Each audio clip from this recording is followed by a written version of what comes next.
Hello, dear students.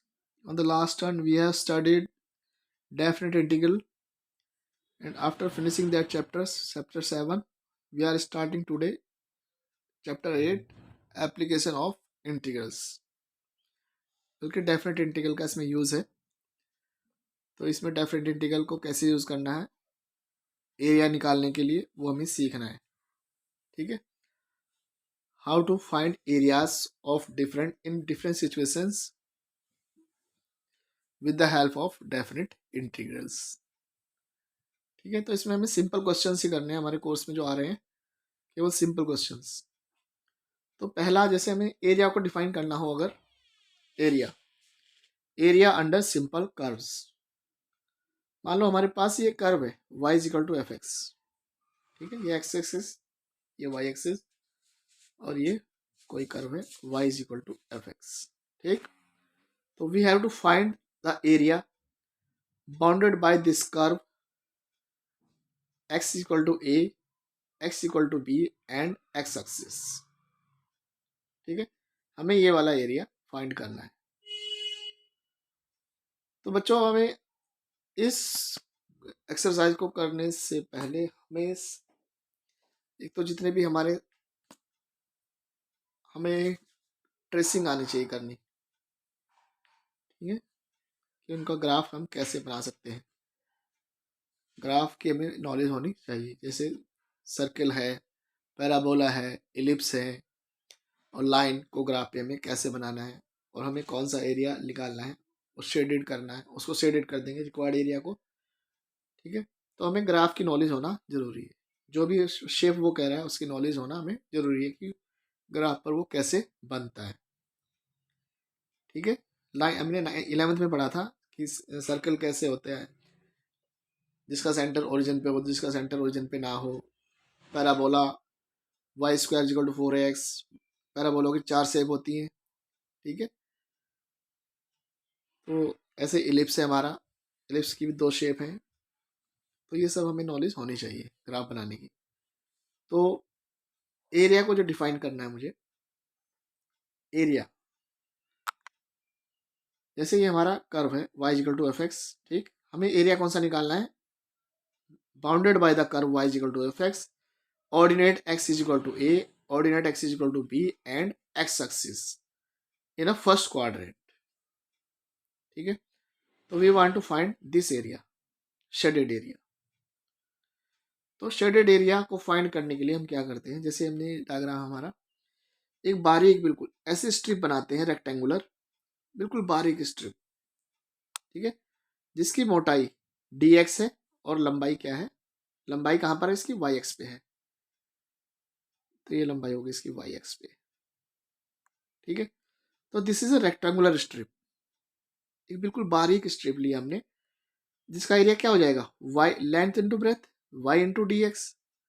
तो ये तो area y into D x, तो एरिया हुआ केवल इस स्ट्रिप का. हमें एरिया कहाँ से निकाल, यहाँ से लेके यहाँ तक का एरिया पूरा निकालना है. ठीक है. तो इंटीग्रेशन क्या करता है, सारी चीज़ों को, इन छोटी छोटी चीज़ों को जोड़ देता है इंटीग्रेशन. तो हम इंटीग्रेशन करेंगे किसका, इस स्ट्रिप का. इस स्ट्रिप का एरिया कितना है, y इंटू डी एक्स. ठीक है. तो integration within the limits x is equal to a to x is equal to b. तो लोअर लिमिट a से स्टार्ट हो रही है और अपर लिमिट कहाँ जा रही है, b. तो a से b तक हम इसे इंटीग्रेट कर देंगे इस छोटी सी स्ट्रिप को. ठीक है. छोटी सी स्ट्रिप का एरिया कितना है, y इंटू डी एक्स. ठीक. तो दिस इज द एरिया. कौन सा एरिया है ये, P Q R S, P Q R S, और वापस पी भी कर दिया करो इसको, बाउंडेड है P Q R S P. ये एरिया हमने निकाला. कैसे निकाला ये area, y into D x करके ए से बी पर. ठीक. अब बच्चों देखना है, एक चीज देखनी है हमें कि ये जो हम स्ट्रिप मानते हैं ना, इस स्ट्रिप का जो ऊपर वाला पोर्शन है इसे हम कहते हैं हेड. ठीक. तो हेड तो चलेगा कर्व के ऊपर.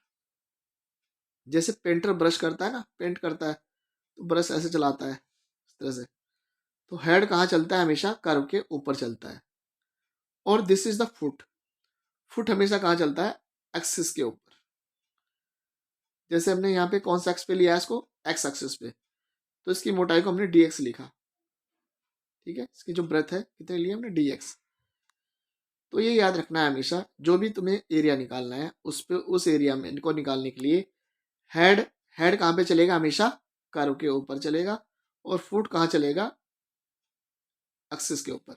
तो ये इस तरह से चलेगा, देखो जैसे मैं पेन चला रहा हूँ ना, मान लो यहाँ से चलाया मैंने, इस तरह से चलता रहेगा, ये हेड कर्व के ऊपर रहेगा, और ये फुट कहाँ रहेगा, यहाँ पर एक्सिस के ऊपर।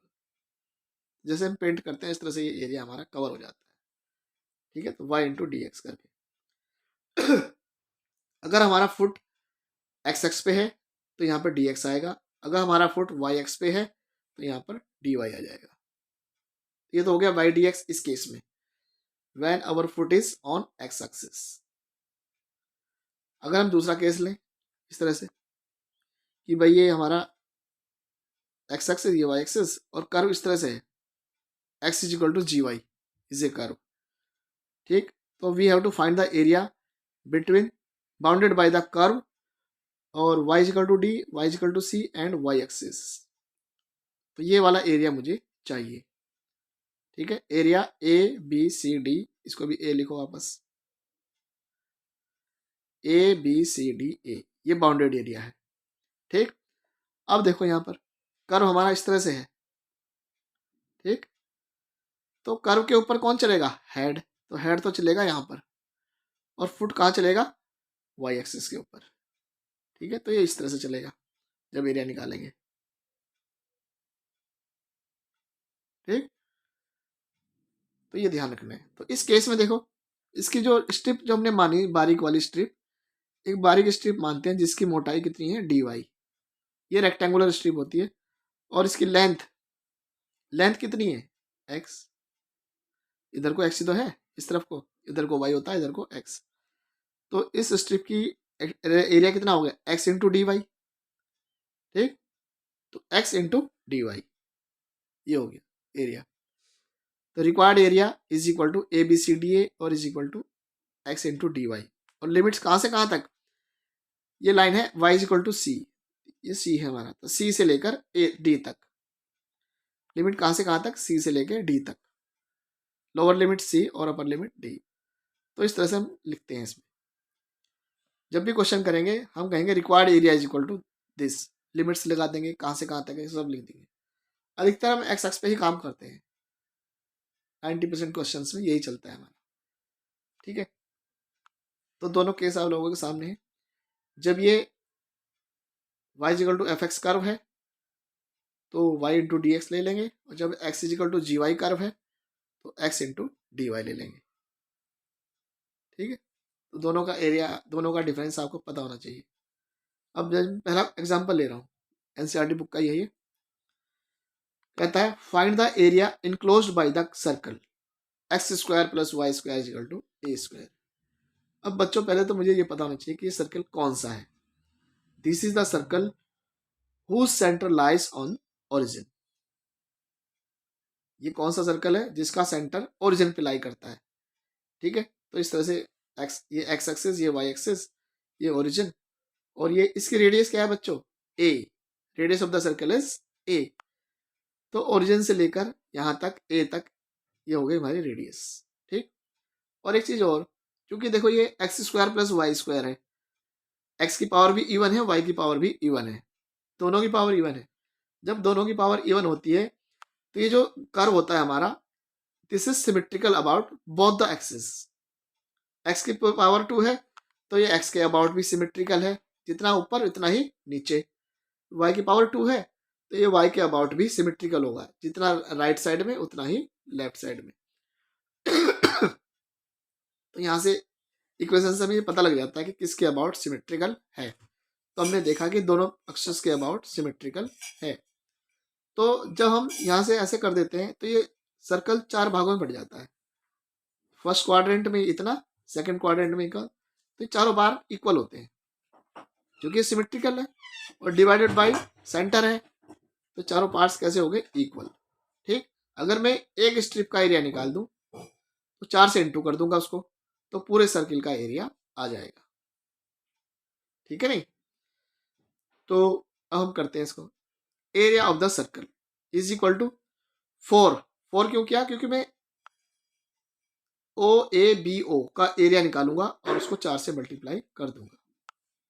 ठीक है, यहां लिख भी लो, बल्कि area of the circle, area of circle is equal to 4 into area of OABO। OABO का एरिया निकाल के, इसका एरिया निकाल के 4 से इंटू कर देंगे तो पूरे सर्कल का एरिया आ जाएगा ये। ठीक है, तो area of circle equal to 4। अच्छा देखो लिमिट का, देखो ये एरिया निकालना है मुझे, तो कर्व कहाँ पर है? कर्व है यहाँ से लेके बी से लेके ए तक, इस तरह से। ठीक, जब मैं स्ट्रिप मानूंगा, स्ट्रिप की जो मोटाई है एक्स एक्सिस के ऊपर मानूंगा, दैट इज dx। ठीक, तो हेड कहाँ चलेगा इसका? हेड चलेगा इस कर्व के ऊपर, सर्कल के ऊपर चलेगा हेड। ठीक है, तो एरिया क्या हुआ इसका स्ट्रिप का? y into D x. तो y इंटू डी एक्स तो हो गया स्ट्रिप का एरिया, और हमें निकालना 0 से लेके a तक का एरिया। ये रेडियस है ना हमारी 0 से लेके a तक, तो लोअर लिमिट हो गई 0, अपर लिमिट हो गई a।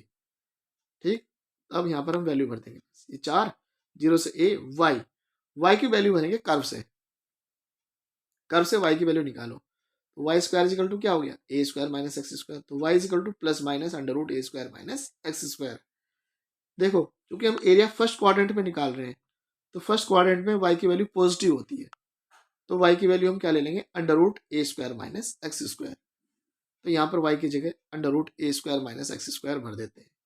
ठीक, अब ये डायरेक्ट हमारे पास फॉर्मूला है, इसका एरिया, इसका इंटीग्रेशन मैंने पढ़ा है डायरेक्ट।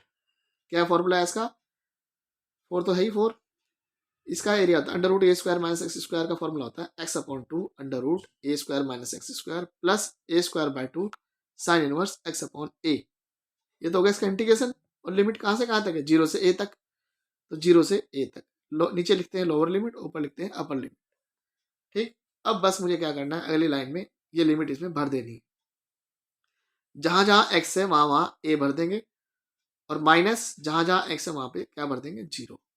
तो पहले a भरो इसमें सारे में, तो यहाँ x की जगह a भरा, a by 2 under root a square minus a square plus a square by 2 sine inverse x की जगह a अपॉन a। तो ये तो भर दिया हमने a, और जब माइनस के बाद 0 भरेंगे इसमें, तो 0 इंटू दिस 0, और साइन इनवर्स 0, ये भी 0, तो कुल मिला के 0 हो जाएगा जब इसको 0 भरेंगे। तो अगला स्टेप क्या हो गया? सारा 0 हो गया। ठीक, तो अगला स्टेप लिखने की जरूरत नहीं है। तो अब मैंने यहाँ पे देखा 4 तो 4 है ही, a अपॉन 2, ए स्क्वायर में से ए स्क्वायर गया 0, तो 0 इंटू दिस 0 ही हो गया कुल मिला के। तो ये वाला स्टेप भी सारा हमारा खत्म हो गया। अब आओ यहाँ पर ए स्क्वायर बाय 2 ये रहा, ए अपॉन ए करेंगे तो क्या आ जाएगा? 1, ए से ए कट जाएगा 1, तो साइन इनवर्स 1, साइन इनवर्स 1 की वैल्यू क्या होती है? Pi by 2।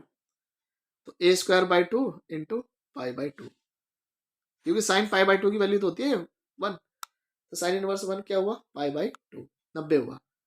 ठीक, तो ये हो गया 2 2 जा 4, 4 से 4 कट गया, तो pi into A square, this is the area.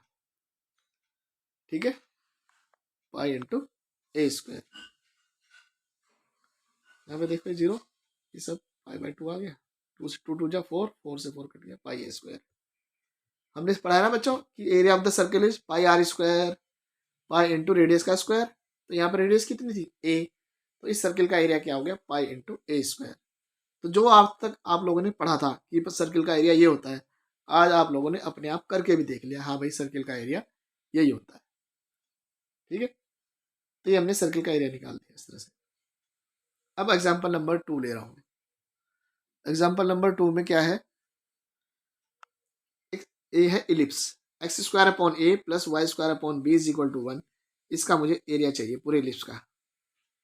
बच्चों ये लाइन, ये जो अंदर वाली लाइन है इसको कंसीडर मत करना, ये नहीं है, ये गलती से खिंच गई थी थोड़ा। ये है सर्कल बाहर, ये है हमारा इलिप्स बाहर वाला। ठीक है, एक्स स्क्वायर अपॉन ये, अब देखो x square upon a square, तो ये जो ए है ये यहाँ पर होता है एक्स एक्सिस के ऊपर, तो 0 से लेके ए तक की लेंथ जो है ए होती है ये, और 0 से लेके बी तक की लेंथ क्या होती है? बी। ठीक, ऐसे ही देखो ये भी x की पावर 2 इवन है, y की पावर 2 भी इवन है, तो ये इलिप्स भी एक्स एक्स के अबाउट भी सिमेट्रिकल होगा और वाई एक्स के अबाउट भी सिमेट्रिकल होगा। ठीक है, तो मुझे इस पूरे का एरिया चाहिए, तो पूरे का एरिया ना निकाल के मैं केवल एक पोर्शन का एरिया निकाल दूं और उसे 4 से मल्टीप्लाई कर दूंगा तो पूरे का एरिया आ जाएगा। ठीक है, तो रिक्वायर्ड मैं किसका एरिया निकाल रहा हूं, ओ ए बी ओ। ठीक है,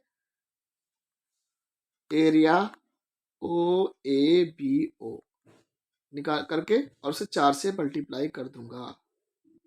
ठीक है, यहां से देखेंगे required area of the ellipse is equal to 4 into area ये वाला, इस एरिया को निकाल के 4 से इंटू कर देंगे। कौन सा एरिया निकाला, area O A B O. ठीक है, लिखने का तरीका ये होता है, उसको बिल्कुल क्लोज करके लिखते हैं, जहां से शुरू किया था वहीं आके खत्म करते हैं लिखने में। ठीक है, इसके ऐसा लिखेंगे तो इसके अलग से नंबर मिलते हैं हमें। फिर इसके नीचे 4 का 4, ये एरिया निकाल रहा हूं मैं। अब देखो ये कर्व है बी से लेकर ए तक। ठीक, तो फुट कहाँ चलेगा, इस कर्व के ऊपर चलेगा बी से लेकर ए तक पर, और हेड नहीं फुट फुट नहीं हेड हेड चलेगा कर्व पर बी से लेकर ए तक, और फुट कहाँ चलेगा, इस एक्सिस के ऊपर, एक्स एक्स पे। ठीक है, ये एक्स एक्स है और ये वाई एक्सिस है। तो इस स्ट्रिप का एरिया क्या हुआ, इस स्ट्रिप का एरिया हुआ ये वाई है, वाई इंटू डी एक्स। ठीक, और तो पूरे का एरिया क्या हुआ, 0 से लेके ए तक का इंटीग्रेशन कर दो, तो 0 से ए वाई इंटू डी एक्स। 4 0 से ए, वाई की वैल्यू यहां से निकाल दो कर्व से, x square upon a square को पहले इधर ले जाओ, तो 1 minus x square upon a square, LCM ले लो, a square minus x square upon a square, ये आ गया। यहाँ से बी स्क्वायर को भी हटाओ, बी स्क्वायर कहाँ जाएगा ऊपर, तो y is equal to plus minus b upon a under root a square minus x square. अब प्लस माइनस करने में क्या कर रहा हूँ मैं, फर्स्ट क्वाड्रेंट में ले रहा हूँ वैल्यू, तो वाई की वैल्यू यहाँ पे पॉजिटिव ही आएगी फर्स्ट क्वाड्रेंट में, तो y is equal to plus b upon a under root a square minus x square लिख देंगे वाई की जगह यहाँ पर। ठीक है, तो बी अपॉन ए तो हो गया कांस्टेंट, इसको निकाल दो बाहर, 4 इंटू बी अपॉन ए। अब देखो अंदर फिर वही बात आ गई, under root a square minus x square, इसका तुम्हें फॉर्मूला पता ही है, x upon two under root a square minus x square plus a square by two sine inverse x upon a, और लिमिट 0 से लेकर ए तक। ठीक, अब बस वैल्यू भरनी है, जहां जहां एक्स है वहां पर ए भर देंगे, फिर माइनस जहां जहां एक्स है वहां पे फिर क्या भर देंगे, 0 भर देंगे। ठीक है, पहले ए भरते हैं सारे में, फिर माइनस, फिर 0 भरते हैं सारे में एक्स की जगह। यहाँ देखो 4b अपॉन ए, पहले हमने ए भरा, एक्स की जगह a upon two under root a square minus x square था, एक्स की जगह भी ए भर दिया, plus a square by two sine inverse a upon a, ये तो भर दिया हमने ए। अब जब सारे में एक्स 0 भरेंगे, देखो जब यहाँ पर 0 भरेंगे तो 0 इंटू दिस सारा 0, और ये भी 0 इंटू ये साइन 0 भरेंगे, साइन इनवर्स 0, ये भी 0, तो 0 भरने पर सारा का सारा 0 हो जाएगा ये, तो अगले स्टेप लिखने की जरूरत नहीं है, तो माइनस 0 लिख दिया उठा के सीधा। तो 4b अपॉन ए स्क्वायर में से ए स्क्वायर गया 0, तो ये 0 इंटू दिस सारा 0, ये पहला स्टेप भी 0 हो गया। ए स्क्वायर बाई टू ये रहा, साइन इनवर्स 1 हो गया, ये ए से ए कटा, साइन इनवर्स 1 कितना होता है, पाई बाई टू, तो पाई ए स्क्वायर बाई 4, इसके 4b अपॉन ए ये रहा, पाई ए स्क्वायर बाई 4 ये रहा, 4 से 4 कट गया, और ए से ए कट जाएगा, तो क्या हो गया पाई ए बी। तो इस इलिप्स का एरिया क्या है बच्चों, area of this ellipse is pi a b. तो इस तरह से हम एरिया निकाल सकते हैं किसी भी कर्व का। ठीक है, तो ये हमें आने चाहिए, पेपर में आ सकते हैं। अब है इसमें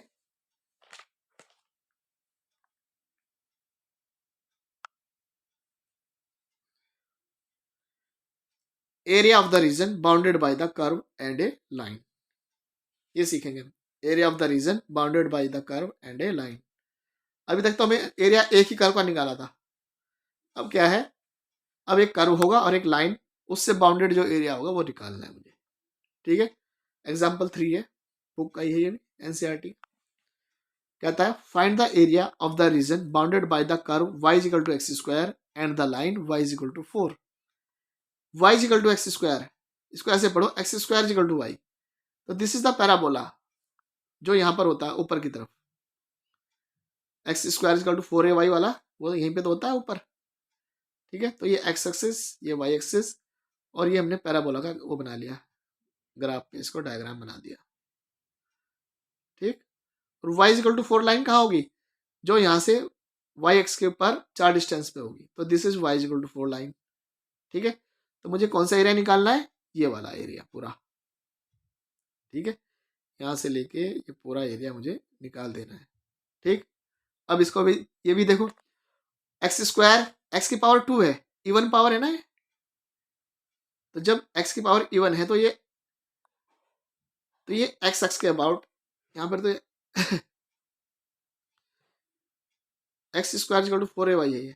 जब एक्स की पावर इवन होती है तो वाई एक्स के अबाउट, और वाई की पावर इवन होती है, तो ये इवन है हमारा यहाँ पर, मतलब सिमेट्रिकल है। इवन मीन, इवन नहीं, सिमेट्रिकल है ये हमारा, जितना इधर इतना ही इधर। ठीक, तो जब मैं इसका इस ए ओ बी ए एरिया निकालूंगा तो हेड कहाँ चलेगा, हेड चलेगा इस कर्व के ऊपर, और फुट कहाँ चलेगा, वाई एक्सिस पे। ठीक है, तो ये इसकी मोटाई, हमने स्ट्रिप की मोटाई dy ले ली, और इसकी लेंथ कितनी है, x, यहाँ से यहाँ तक x। ठीक, तो एरिया क्या हो गया, रिक्वायर्ड एरिया, हमें कौन सा एरिया निकालना है, ये पूरा एरिया निकालना है। तो पूरा एरिया का नाम क्या है, CBOC इज इक्वल टू, इस एरिया को निकाल के उसका ट्वाइस कर देंगे तो पूरा का एरिया आ जाएगा। ठीक है, तो यहाँ पे लिख सकते हैं ट्वाइस एरिया, कौन सा एरिया, ABOA, ABOA, और उसके बाद लिखेंगे ये। ठीक है, ट्वाइस एरिया। देखो लिमिट कहाँ से कहाँ चलेंगे, 0 से लेके 4 तक चलेगी, 0 से 4 तक चली, और देखो x into D y, x into D y, area हो गया x इंटू डी वाई। ठीक, अब हमें यहाँ पे x की वैल्यू पुट कर देनी है, x की वैल्यू यहाँ से निकाल दो कर्व से, x की वैल्यू क्या आई, √y, ये रही √y का आराम से कर सकते हैं, y की पावर 1/2 करके, तो y की पावर 1/2 + 1, 1/2 + 1 नीचे, 0 से 4। ठीक, तो ये 3/2 बन जाएगा नीचे, 3/2 ऊपर आ जाएगा इधर, 2/3 बन के ये आ गया, तो y की पावर 3/2 आ गई, 0 से 4 लिमिट भर देंगे इसमें, y की वैल्यू 4 भर देंगे, 4 को कर देंगे 2 का स्क्वायर, स्क्वायर से स्क्वायर कट जाएगा, 2 की पावर 3, 8 आ गया अंदर। ठीक है, तो 4 इंटू 8/3, 32/3। तो इस तरह से कर्व और लाइन के द्वारा बाउंड किया हुआ एरिया हम आराम से निकाल सकते हैं। ठीक है बच्चों, ऐसे ही हमारा एग्जाम्पल 4 है, ये सर्कल है, और y equal to x line ये जाती है, जो y और इसके ओरिजिन से 45 डिग्री के एंगल से जाती है line, y equal to x line. तो मुझे ये वाला एरिया चाहिए, रिक्वायर्ड एरिया कौन सा, OAPO, ये वाला एरिया निकालना है। तो देखो जब इस एरिया को निकालेंगे तो ये 2 भागों में निकालना पड़ेगा मुझे, एक पार्ट तो है OPMO, एक पार्ट है PMAP, ये वाला, तो इन दोनों का एरिया निकालूंगा, जोड़ दूंगा तो पूरा एरिया आ जाएगा स्ट्रिप का। ठीक है, तो रिक्वायर्ड एरिया क्या है, OPAO। ठीक, ये एरिया 2 भागों में बट गया, एरिया OPMO ये वाला एरिया प्लस अगले वाला एरिया ये वाला, ये क्या है, PAMP। ठीक, ऐसे लिख देंगे। अच्छा, जब ये पहला वाला एरिया निकालूंगा तो हेड कहाँ चलेगा, हेड चलेगा लाइन के ऊपर, इस लाइन के ऊपर, यहाँ से लेके O से लेके P तक लाइन पे चलेगा, और P से लेके A तक कहाँ पे चलेगा, सर्किल पे चलेगा। ठीक, तो इस एरिया के लिए हमने छोटी सी स्ट्रिप मान ली जिसकी मोटाई dx है, तो y dx हो गया इसका एरिया, और लिमिट कहाँ से, 0 से लेके 4 तक। देखो ये 4 कहाँ से आया, हमने इस कर्व और इस लाइन को सॉल्व किया, इंटरसेक्टिंग पॉइंट निकाला मैंने इसका, सर्किल का और लाइन का। जब 2 कर्व को सॉल्व करते हैं उनका इंटरसेक्शन पॉइंट आ जाता है हमारा, तो इन दोनों को सॉल्व किया, x की वैल्यू 4 और y की वैल्यू 4 आ गई। ठीक, y की जगह x भर दिया इसके अंदर, तो x² हो गया, x की वैल्यू +- 4 आ गई। माइनस तो लेनी नहीं क्योंकि पॉजिटिव ले रहे हैं, फर्स्ट क्वाड्रेंट में ले रहे हैं। तो एक्स की वैल्यू 4, वाई की वैल्यू 4, तो पॉइंट पी इज 4 4 4 4 का मतलब ओ से लेके एम तक 4 और एम से लेके पी तक 4। तो लिमिट पहली वाली, जब ये वाला एरिया निकालूंगा तो लिमिट जाएगी 0 से 4 तक और y इंटू डी एक्स। ठीक है, जब अगला एरिया निकालूंगा तो लिमिट जाएगी 4 से लेकर, और ये देखो इसकी रेडियस कितनी बनेगी, 4√2 बचेगी। इस सर्किल की रेडियस क्या होगी, 4√2। तो अगले में यहाँ पर जब मैं एरिया निकालूंगा तो लिमिट कहाँ जाएगी, 4 से लेके 4√2 तक जाएगी। ठीक है, 4 से लेके 4√2 वाई डी एक्स। अच्छा, यहाँ पर y की वैल्यू कहाँ से आएगी, इस लाइन से। ठीक है, y की वैल्यू इस लाइन से आएगी, यहाँ से लेके यहाँ तक तो लाइन पे चल रहा ना ये, तो यहाँ पर y की वैल्यू आ गई x, क्योंकि y is equal to x था। अब यहाँ से लेके यहाँ पे तक चल रहा है ये सर्किल के ऊपर, तो यहाँ पर y की वैल्यू कहाँ से आएगी, यहाँ पर वैल्यू की वैल्यू आएगी सर्किल से। तो सर्किल से वैल्यू आ गई √32 माइनस एक्स स्क्वायर, और इसका एरिया निकाल दिया बस उठा के। यहाँ पर देखो फॉर्मूला लगा दिया डायरेक्ट और वैल्यू लिमिट भर दी सारी सॉल्व करके, तो लास्ट में बचेगा 4 पाई आंसर। ठीक है, 4 पाई आंसर बचेगा। तो अब आप लोग एक्सरसाइज 8.1 एनसीईआरटी की करेंगे। पहला क्वेश्चन मैंने कर दिया यहाँ पर, find the area of the region bounded by the curve ये रहा y square equal to x and the line x equal to 1, x equal to 4, 1 ये रही 4 ये रही, ये y square equal to 4x ये वाला हो गया। ठीक है, तो हमें कौन सा एरिया निकालना है, ए बी सी डी, ये वाला एरिया निकालना है। तो देखो जब ये एरिया निकालूंगा तो हेड तो चलेगा, हेड यहाँ से यहाँ तक चलेगा, डी से लेके सी तक। किस पे चलेगा, ये पैराबोला के ऊपर। तो y की वैल्यू पैराबोला से लेनी है, y की वैल्यू क्या हो जाएगी, √x, ये लेनी। लिमिट कहाँ से कहाँ तक चलेगी, ये 1 है ये 4 है, x इक्वल टू 1 लाइन है ये 4 है, तो 1 से लेके 4 तक। ठीक है, तो ये वाला एरिया निकालना है मुझे, ए बी सी डी ए। ठीक, तो 1 से लेके 4 तक √x dx, इसका इंटीग्रेशन कर दिया जैसे पहले भी किया था अभी क्वेश्चन में, और आंसर आ जाएगा 14/3। तो इस तरह से जैसे हमने ये वाला क्वेश्चन किया है, बस मेन काम हमारा क्या है, ये ग्राफ जो है डायग्राम सही बन जाना चाहिए, और तुम्हें ये पता लग जाना चाहिए टारगेट में कि हमें करना क्या है। ठीक है, तो टारगेट ये बना के आराम से हम एरिया को निकाल सकते हैं। तो क्वेश्चन नंबर 2 और 3 बिल्कुल ऐसे ही हैं जैसे हमने क्वेश्चन किया है पहला। ठीक है, क्वेश्चन नंबर 4 और 5 अपने आप करोगे एग्जाम्पल 2 की तरह। एग्जाम्पल 2 अभी हमने पीछे किया है। क्वेश्चन नंबर 6 और 7 भी अपने आप करोगे एग्जाम्पल 4 की तरह। अभी एग्जाम्पल 4 किया था ना हमने, ये वाला, ये इसकी तरह करोगे। ठीक है, तो आज आप लोग एक्सरसाइज 8.1 अपने आप कर पाओगे। ये इजी क्वेश्चन है, थोड़ा प्रैक्टिस की जरूरत पड़ेगी तुम्हें। ठीक है, आज इतना रखेंगे।